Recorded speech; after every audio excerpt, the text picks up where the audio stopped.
Te voy a contar una pequeña anécdota autorreferencial, ¿no? Me ocurrió lo siguiente, porque cómo viene esta columna a ocurrir en mi cabeza, a formar la idea de armarla. A ver. Es que yo venía en una situación de viaje que uno que viste que trata de ocupar tiempo por ahí, nada, estás arriba de un bondi, de un auto. Con el otro lado de la cabeza, digamos, claro, es diferente. Y si no estás manejando, bueno, por ahí te entretenés con el dispositivo, vas escuchando algo.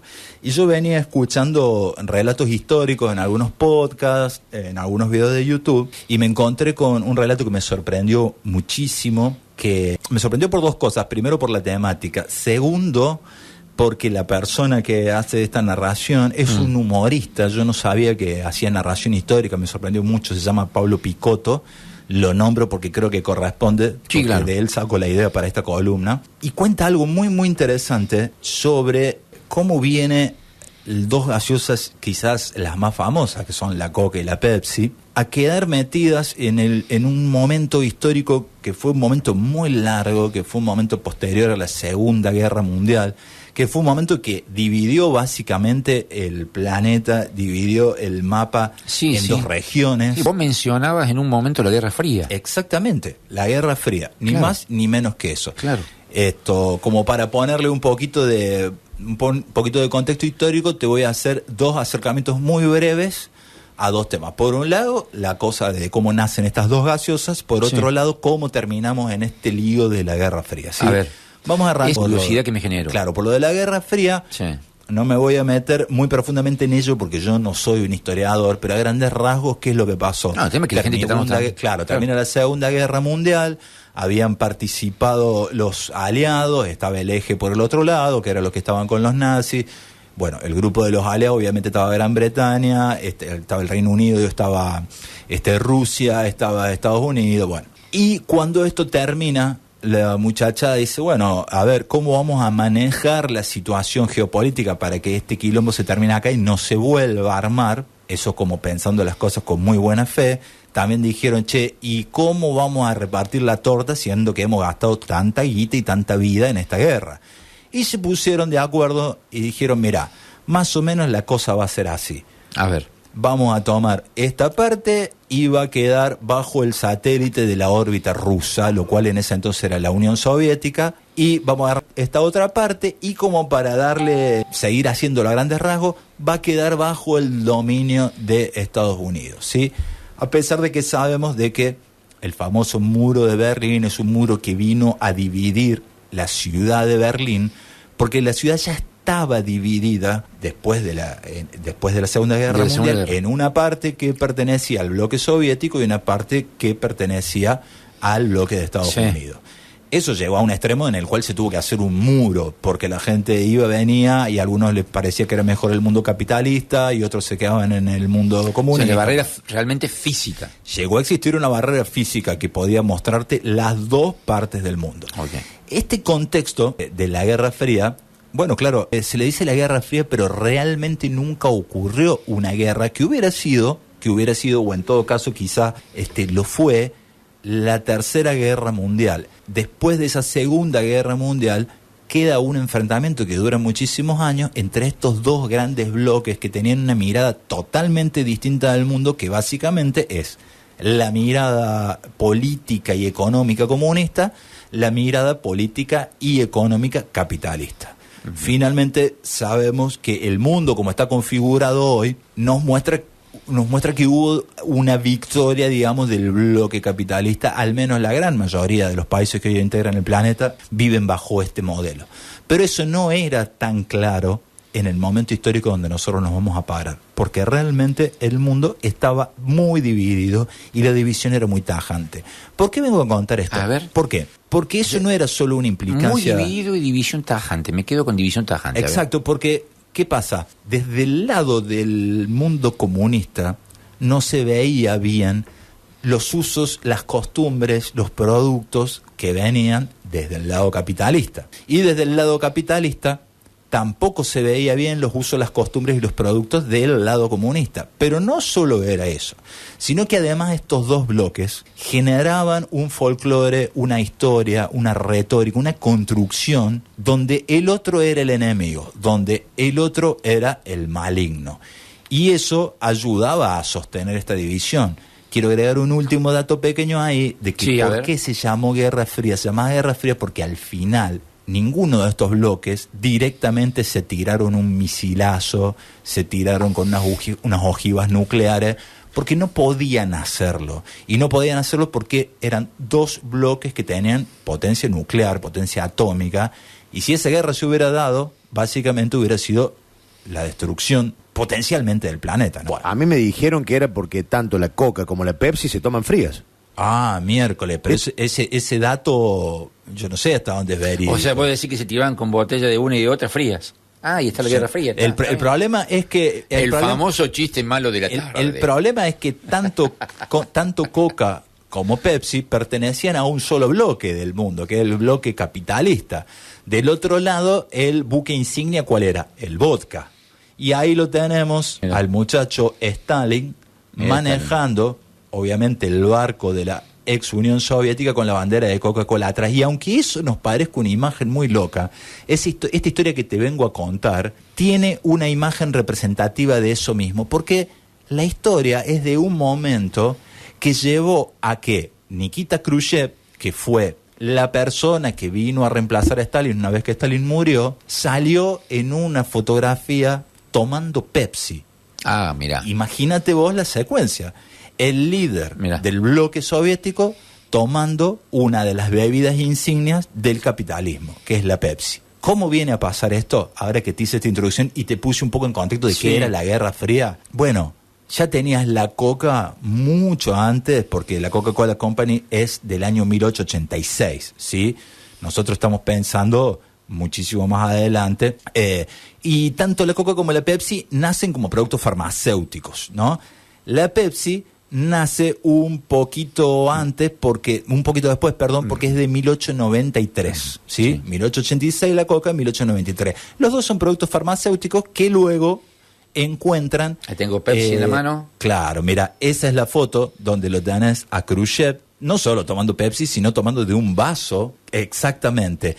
Y esa foto, que es una foto real, que esa situación ocurrió, esa foto se usó como publicidad para Pepsi en plena Guerra Fría y fue un gran logro comercial del que ahora vamos a hablar. Las cosas vienen así, mira, todo esto comienza en 1959 durante una cosa que se llama la Exposición Nacional Americana de Moscú. Dentro de lo que son los acuerdos protocolares entre Moscú y Estados Unidos, habían dicho, vamos a hacer dos ferias, ¿sí? Vamos a ir a Moscú a mostrar qué es lo que hacemos de este lado. Y luego Rusia va a venir a Estados Unidos a mostrar qué es lo que hacen de aquel lado. Y esto, primero va Rusia a Estados Unidos, ¿sí? Y cuando va Rusia a Estados Unidos, ¿qué deciden llevar a esta muestra? Que fue una muestra abierta al público y donde además iban todos los altos mandos políticos, ¿no? Claro, empezaron a llevar cuestiones como réplicas del Sputnik, con el que habían mandado las primeras expediciones espaciales. ¿Te acordás la perra laica que viajó en un cohete, ¿no? Como se dice vulgarmente? Empezaron a montar unas maquetas impresionantes donde mostraban lo que era la tecnología pesada, la revolución en todo lo que era la producción. ¿Cómo? Fue un disparador. ¿Un disparador en qué sentido? Cuando vos mostrás una Pepsi, Pero movilizó. acá parate que estamos en Rusia mostrándole a Estados Unidos cómo es el potencial de la Unión Soviética, ¿sí? Esta muestra la hace Moscú en Estados Unidos, ¿sí? Bueno, llevan todas estas cuestiones que son mayormente logros de la ingeniería, logros de la ciencia y logros de la tecnología. La muestra anda bárbaro, genial, termina. Sí. Y luego, en 1959, le toca a Estados Unidos hacer su muestra en Moscú. Y se plantean, ¿qué vamos a llevar nosotros? ¿Viste? Estos locos nos trajeron una réplica de la Sputnik, nos trajeron un montón de cosas, sus marcas insignias de autos, de esto. Dijeron, mira, ¿sabes qué vamos a llevarle nosotros? Nosotros vamos a llevarle cosas que le muestren las virtudes, el confort y la comodidad que tenemos nosotros en el mundo capitalista. Ya sabemos que el mundo capitalista es un mundo muy basado en el consumo y que el desarrollo tecnológico, a pesar de que Estados Unidos obviamente tenía toda su estructura de viajes aeroespaciales y de guerra, no quería llevar lo mismo. Quería de alguna forma ganar la batalla. Y dicen, bueno, vamos a llevarles entonces las comodidades del capitalismo. Y van a la feria y se montan una exhibición donde, por ejemplo, una de las cosas que había era una cocina moderna.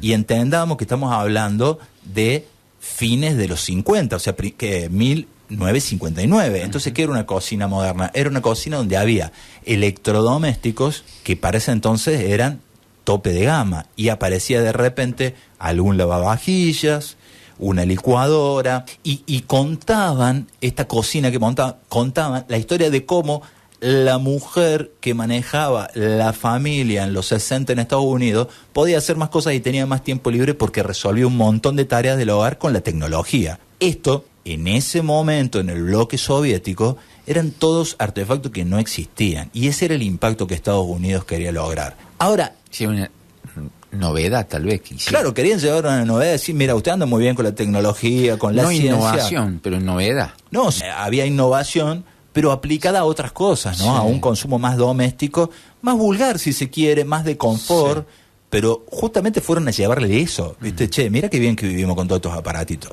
Bueno, mientras los políticos estaban debatiendo qué es lo que iban a llevar, Pepsi ve una oportunidad histórica. Hay un tipo que se llama Donald Kendall, que por ese entonces era un tipo que estaba encargado de la publicidad de Pepsi. Y este Donald Kendall dice, yo no me voy a perder la oportunidad de, teniéndolo acá a Nikita Khrushchev, hacerle probar la Pepsi. Pero eso no estaba dentro de todo el registro protocolar de cómo se iban a dar las cosas.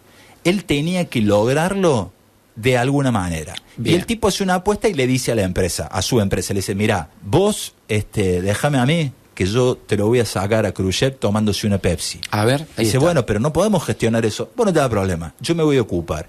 Entonces, en un momento que tiene que ver con la foto que nos puso hace un ratito recién Franco, estaba Nixon charlando con el señor Khrushchev, y este señor Kendall, rompiendo todo tipo de protocolo, se mete y cae con 2 vasitos de Pepsi y le dice, imagino yo, a lo mejor habiéndose estudiado el ruso o con un traductor, le dice a Khrushchev lo siguiente: señor Khrushchev, ¿no quiere probar esta Pepsi? Y quizá este fue el famoso primer desafío Pepsi, porque le dijo lo siguiente, le dice, mira, una está hecha con agua de Nueva York y la otra está hecha con agua de Moscú. ¿Se anima usted a probar a ver cuál le gusta más? Y Khrushchev muy amablemente le dijo, sí, cómo no. Se toma un trago, se toma la otra, y obviamente para no tenderle una trampa, el tipo le dijo, esta es de agua de Moscú, esta es de agua de Estados Unidos, y Khrushchev dijo, defendiendo su parte, me gusta más la del agua de Moscú. Le sacan la foto, este tipo Kendall, un crack, logra lo que quería. Pero no solo eso, sino que ahí viene algo que Kendall no esperaba. Khrushchev tenía o mucha sed o le cabió mucho la Pepsi, porque no quedó ahí, sino que después se tomó el vasito de la hecha con agua de Estados Unidos, el vasito de la que habían hecho con agua de Moscú, y se pidió unos vasitos más, y ya al rato seguía caminando por la feria, y el Nikita tenía la panza toda hinchada, llena de Pepsi, siguió tomando, realmente ocurrió esto, al tipo le gustó mucho, Bien. y entonces, a partir de eso, no exactamente en ese momento, sino unos 11 años después, 9 años después de muchísimas gestiones, Pepsi fue la primera bebida americana hecha en un país capitalista en plena Guerra Fría que entró al bloque soviético a comercializarse. ¿Y sabes por qué ocurrió eso? Porque el mismísimo Khrushchev dijo, che, yo quiero tomar Pepsi. Y en Rusia no había. Entonces, los Estados Unidos, la empresa, empieza a mandar los jarabes para hacer la Pepsi y además empieza a enviar la infraestructura para envasar. No solo eso, sino que había que modificar el packaging, porque la Pepsi tenía que salir escrita en ruso, como del mismo modo que si vos vas a Tokio, la Pepsi no está escrita en inglés, y así. Montan todo este circo que para esos años era realmente imposible que aceptaran un producto ícono del capitalismo en el bloque soviético. Esto pasó. Ahí tenés imágenes donde podés ver todo el logotipo de Pepsi, ¿no? Mira. Adaptado al idioma. Pero había problema porque hasta ahí había salido todo lindo. Y déjame que te cuente el problema porque esta parte me encantó. El problema es que los soviéticos manejaban su moneda, que era el rublo, y el rublo no tenía valor comercial fuera del bloque soviético de todos los países satélites que tenían ahí dando vuelta. Entonces, ¿cómo haces para venderle? ¿Con qué moneda te pagan? Y vos me decís, bueno, te podían pagar en dólares porque al final, y mira este dato que es muy llamativo, en la actualidad, primero Rusia y después Argentina son los dos países que mayor cantidad de ahorro en dólares per cápita tienen en el mundo. Y entonces los rusos tenían dólares para pagar. Bueno, en ese entonces no. Estaban con un temita bastante complicado ahí en las finanzas y no había dólares para andar comprándole a los Estados Unidos. Ahí está. Y la Pepsi dice, a mí en rublos no me podés pagar. Claro. Bueno, acá viene la solución. Terminamos poniendo la moneda en la mesa. Khrushchev dice, mira, a mí a la Pepi me la traes porque a mí me gustó demasiado. Bueno, dice, vamos a hacer una cosa, te mando los concentrados de bebida, la tecnología para el embotellado, la maquinaria, y en cambio, no me des plata. Dame un producto tuyo que yo pueda comercializar desde mi empresa en los Estados Unidos y que en Estados Unidos no esté. Entonces el acuerdo que Pepsi hace para la distribución es que le dan la distribución exclusiva en Estados Unidos y obviamente en el resto de América del vodka Stolichnaya. Si me está escuchando en este momento un ex soviético actual ruso, perdónenme mi ruso nativo. Por WhatsApp, de última, claro. Entonces, claro, millones de soviéticos empiezan a tomar Pepsi y muchísimos occidentales empiezan a tomar el vodka al cual, por los mismos problemas que yo para pronunciarlo, le empiezan a llamar Stoli. Directamente. Mirá. Sí, dame una Stoli. Y empieza a tomar. Ambas partes llegan. Ambas partes llaman al famoso win-win. Ustedes tienen la Pepi, nosotros tenemos el Stoli. Hasta ahí va todo perfecto. Bien. ¿Qué pasa? Pasa que en un momento era tanto el consumo de Pepsi que había en Rusia, que empieza a haber un tema económico, ¿no es cierto? Dice, che, mira, acá no me están consumiendo la cantidad de vodka como para que me pagues la cantidad de Pepsi que yo te doy. Claro. Me vas a tener que empezar a dar otra moneda. Y el problema de la moneda seguía igual. Y se empieza a armar una deuda. Y se arma una deuda muy, muy, muy grande. Entonces, en un momento, a finales de los 80, y ya no con Nikita Khrushchev en el gobierno, sino con el famoso Gorbachev, ¿te acordás de Gorbachev? Sí, claro, el de la manchita en la cabeza, el que hizo la perestroika, el que hizo un poco, digamos, la apertura del bloque soviético a un mundo un poquito más capitalista y occidental. Dice, che, tengo que cancelar esta deuda, y le hizo un trato a Pepsi. ¿Sabes qué hizo? Le pagó con 17 submarinos antiguos, un crucero, un destructor, una fragata y un montón de buques militares. Porque era lo único que tenía para darle que pudiera tener un valor para la empresa. Y vos me decís, ¿cuál es el valor de eso si no es una empresa militar? No, los muchachos lo vendieron en Noruega como chatarra de metal. Y te imaginas que todo eso que te dije es un montonazo, ¿viste? Entonces recuperaron ahí la plata. El muchacho Kendall, que fue el que le hizo tomar la Pepsi a Khrushchev, dijo en un momento, en este momento estamos logrando desarmar al bloque soviético mucho más rápido de lo que lo puede hacer el Pentágono. Y en otro momento también dijo, haciendo una broma, dijo, ninguna compañía de gaseosa en el mundo tiene una fragata tan grande como la que tenemos nosotros. Obviamente esta situación duró poco. Según dice, en 7 u 8 días toda esa mercadería llegó, se mandó a Noruega y se vendió. Pero por una semana es real que Pepsi fue dueño de un aparato militar naval enorme. Bueno, esa es la historia de cómo termina Pepsi en Rusia, que me pareció todo un delirio, y si te pones a pensar, se dio en una charla de cocina entre dos políticos y un publicista muy interesante. Si vos lo narras desde ese lado, no pensás que va a terminar así. No, para nada. Y de hecho, ¿sabes qué? Más impensado aún es que en un momento, por quilombo financiero, que esta es otra historia, casi hay un acuerdo para que Pepsi no solo traiga el vodka, sino mucha cantidad de productos de Rusia para tenerlos como marca y representación legal en Estados Unidos como una forma de intercambiar divisas, ¿sí? Y ahora vos me decís, muy bien la Pepsi. ¿Y la Coca cómo se metió? Bueno, la Coca no tiene una historia tan interesante en cómo termina metida en Rusia, porque la Coca entra después. Ese mercado, esta cuestión épica que fue la foto de Khrushchev tomando, ya había ocurrido, eso tuvo un impacto increíble, pero los muchachos no se quisieron quedar atrás. Entonces, en 1946 y a través de... Ubícame en ese tiempo, claro, 1946 estamos en 1946, claro, esto había sido antes de que llegue la Pepsi y pase todo esto que te cuento, pero por vía de canales diplomáticos. Está bien, pero ¿qué brecha de años tenemos entre una cosa fue en el 46, que es la que te voy a contar ahora, la otra fue en el 59. Ok. ¿Sí? En el 59 es la foto que Kendall logra con Khrushchev tomando la Pepsi, ¿sí?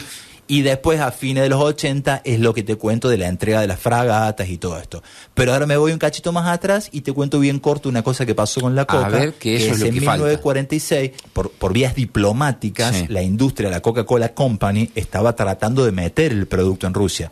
No lo logró hacer. Pero ¿qué pasó? Los técnicos de la empresa de coca en un momento aceptaron un desafío que también podría interpretarse como el capricho de un hombre. ¿Por qué? Porque había un tipo, claro, la coca le mandaba a las tropas aliadas que estaban peleando en la Segunda Guerra Mundial una cantidad impresionante de litros de gaseosa para que consuman un producto que a ellos les era familiar. ¿Entendés? Era parte del apoyo que se hacía a la misión de guerra. Entonces, a los rusos, obviamente, en toda esa... El mezclarse de las tropas, porque no encuentro una palabra mejor, se habrán encontrado con una coca y se la tomaban. Y hubo un mariscal de las tropas rusas que probó la coca y le gustó muchísimo. Y ese tipo, cuando terminó la Segunda Guerra Mundial y cuando empezó todo este quilombo de la Guerra Fría, también tuvo el capricho de que quería tomar coca, pero no había forma de meterla. Entonces la empresa Coca-Cola le dijo a sus técnicos: muchachos, tengo un desafío para ustedes. Porque este hombre quiere tomar coca, este tipo tiene el poder suficiente como para lograr que la metamos en Rusia, pero bajo ningún punto de vista va a entrar la marca, va a entrar el nombre y va a entrar tan siquiera un producto que se parezca a la coca. Así que quiero que ustedes me metan el producto allá de otra forma. ¿Y sabes qué hicieron estos tipos? A ver. Se inventaron lo que se llamó por un breve lapso de tiempo la White Coke. Bien. Que era una Coca-Cola a la cual le sacaron el componente que hace que tenga el color oscuro y había quedado transparente al punto de que parecía un vodka. Pero no solo eso, sino que además le sacaron el packaging, la embotellaron en una botella que era recta, de vidrio, no tenía la forma clásica de la coca, y de esa y le pusieron una tapa que arriba tenía una estrella roja, haciendo referencia obviamente a la Unión Soviética, ¿no? Es como que la despersonalizaron por un lado y la personalizaron por otro lado. Ese producto se llamó Coca Blanco, la White Coke, y se enviaron aproximadamente unas 50 cajas a Rusia, y entonces este señor que se llamaba, vuelvo a pedir disculpas, ahí la tenés, vuelvo a pedir disculpas por la pronunciación, el mariscal Zhukov, pudo disfrutar de su bebida favorita, y este tipo fue el que luego, ya sí por vías diplomáticas, impulsó que Coca-Cola pueda llegar a meterse en el mercado soviético de la ex Unión Soviética y venderse con el tiempo, luego ya en los supermercados del mismo modo que Pepsi. Ahora, esto me llega a pensar en el poderío de ambas marcas hoy, pero también desde hace muchísimo tiempo. Sí, y en la competencia de ambas marcas, que no solo se dio en los lugares donde ellos tenían el terreno para competir, sino incluso donde era imposible entrar. En realidad, esto que vos narrás viene muy bien porque es historia. Sí, señor, claro que sí. Es historia y es alimento. No es algo... El común de la gente, ¿qué es lo que dice? No, fue una competencia que nació por... Hay leyendas, pero esto es historia, más que leyenda. ¿Y sabes qué? Hay hechos. Una cosa que decís, leyenda, lo de la White Coke parece ser que fue un teje-maneje tan secreto que en la actualidad, a pesar de que Franco rápidamente, por ejemplo, encontró imágenes, en la actualidad todavía para la empresa de Coca-Cola sigue estando en el halo de lo mítico, porque parece ser que prefieren no confirmar que eso realmente ocurrió, pero tampoco negarlo. Claro. Bueno, como te decía, pero entiendo que eso debe convenir también desde muchos puntos totalmente, de vista. Es un marketing alucinante, es un marketing alucinante. Así que nada, reitero mi agradecimiento al señor Pablo Picotto que me dio esta idea, él sin querer, él sin saberlo, para traer esta historia que yo disfruté mucho de contar y espero que ustedes hayan disfrutado de escuchar.